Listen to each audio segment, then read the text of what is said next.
Kid, I just need your help. Hey! When I watched the official trailer for The Gates, I didn't just see another tense, R-rated chase thriller. I saw a story about power, image control, and a community that treats truth like an inconvenience. And hovering over all of that is the emotional weight of James Van Der Beek's final screen legacy, because this film is arriving in theaters as fans are still processing his death. That changes the temperature of the entire trailer. It turns it into more than marketing. It turns it into a last impression. And it's a bold one. The Gates is set to release on March 13th through Lionsgate Premiere, and the trailer immediately makes a smart move. It doesn't start with a slow build toward danger. It starts with the aftermath, like the film is daring you to ask one question before anything else. What happened to them? We see three friends sitting in a living room: Kevin, Derek, and Tyon. They're not laughing. They're not relaxed. They look like they've been through something that left a mark. The silence is heavy. The air feels tight. Even if you didn't know anything about the plot, you'd know this is the kind of night you don't recover from quickly. Then the trailer rewinds, and suddenly the tone shifts into something familiar. Three friends driving at night, trying to meet up with girls, planning a normal, uncomplicated evening. It's casual. It's grounded. It's the kind of setup that makes you lean back and think, okay, I know this vibe. And that's exactly why it works. Because normal is the bait.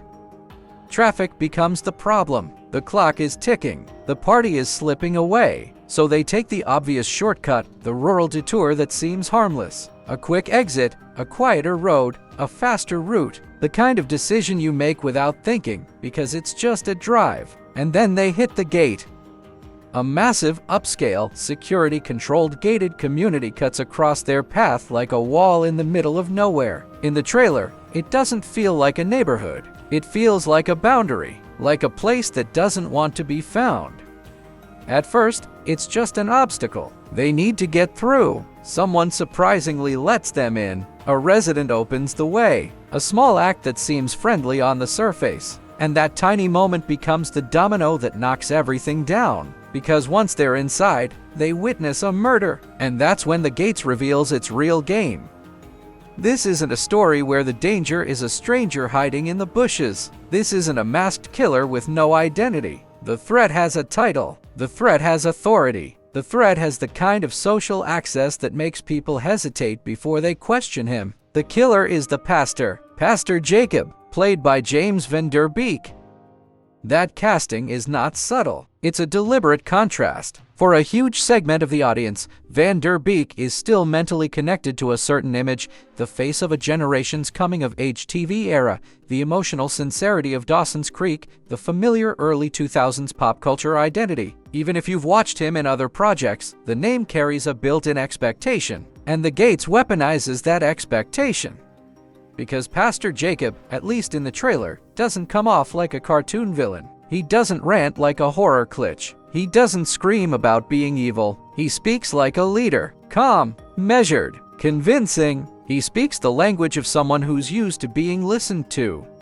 In the trailer, Jacob frames the situation with chilling confidence. He claims he was called to lead this community. He says those boys are trying to destroy it. He tells his people to find them and let God's will be done. And in that moment, the film makes a point that feels uncomfortably real. The truth doesn't always win. Sometimes the story that wins is the one told by the person with the microphone. And that's where the movie's tension becomes more than a simple pursuit. Kevin, Derek, and Tyon aren't just running from a killer. They're running from a narrative being built around them in real time. A story that turns witnesses into threats. A story that makes self-defense look like guilt. That's why the setting matters so much. A gated community isn't just a location. It's a symbol. It's a controlled ecosystem. It's a place built around separation. It's the physical embodiment of we are not like everyone else, and that mindset becomes gasoline for paranoia the moment an outsider threatens the community's image. Because what do insulated systems do when they're exposed? They don't fix themselves. They protect themselves. The trailer suggests that once the trio reports what they saw, the community doesn't respond with justice. It responds with containment. Instead of hunting the murderer, it hunts the people who could bring the truth outside the gate. That is terrifying, because it's organized fear, and it's the kind of fear you can't outrun with speed alone. The Gates is written and directed by John Burr, and the film is rated R. The trailer teases gunpoint confrontations, chaotic searches, tense nighttime escapes, and a neighborhood that feels like a maze where every door could be a trap. But what grabs me more than the physical danger is the psychological trap.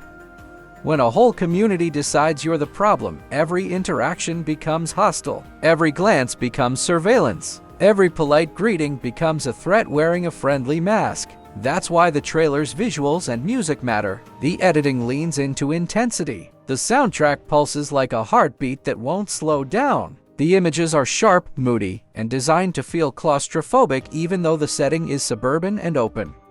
It's a great contrast. Wide streets, but no escape. Big houses, but no safety. Clean surfaces, but something rotten underneath. And the trailer's opening structure, starting in the aftermath, signals that the film might be more psychologically focused than a typical chase thriller. It implies trauma. It implies consequences. It implies that what happens inside the gate doesn't stay neatly contained in the minds of the people who survive it.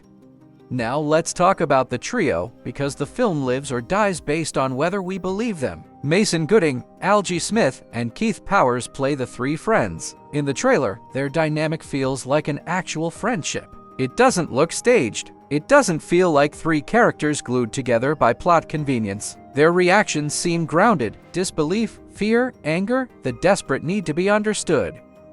And that's important because the premise relies on injustice. The terror isn't only that they're being hunted. The terror is that they're being blamed. That's a different kind of thriller. It's not just can they survive, it's can they survive while being stripped of credibility, and Pastor Jacob is the perfect antagonist for that kind of story. Because a pastor, in a community like this, isn't just a person. He's a symbol. He's trust. He's moral authority. He's the kind of figure people defend instinctively, even when the evidence is screaming at them to stop. Now I want to put this directly on the table, because it's a question the trailer invites. Is The Gates a straightforward thriller, or is it a commentary thriller? Because the difference matters. A straightforward thriller will give you chase sequences, close calls, and a final confrontation. A commentary thriller will make you uncomfortable even after the credits, because it's tapping into something real. And the premise here, a gated community protecting its own, a pastor manipulating faith, witnesses being blamed, secrets being defended, that's not a random setup. That's a setup with teeth. The Gates opens in theaters March 13th through Lionsgate Premiere. If you're the type of viewer who likes thrillers that make you question people, not just fear violence, this one should be on your radar. If you're drawn to stories where secrecy becomes a weapon, where an entire community becomes the wall you can't climb, this is built for you. And if you want to see James Van Der Beek in a role that genuinely rewires his image, this might be one of the most unexpected performances of his career. I'll be watching closely, not just for the suspense, but for what the film is trying to say about power, faith, and how quickly truth can become the enemy when it threatens the wrong people. Tell me this right now, before you even see the movie. Do you think those gates are meant to keep people safe, or to keep the truth trapped inside? Drop your answer. And if you want more breakdowns like this, make sure you're staying locked in, because I'm covering the thrillers that slip under the mainstream radar and the ones that deserve a deeper look. This is Screen Radar, and I'll see you in the next breakdown.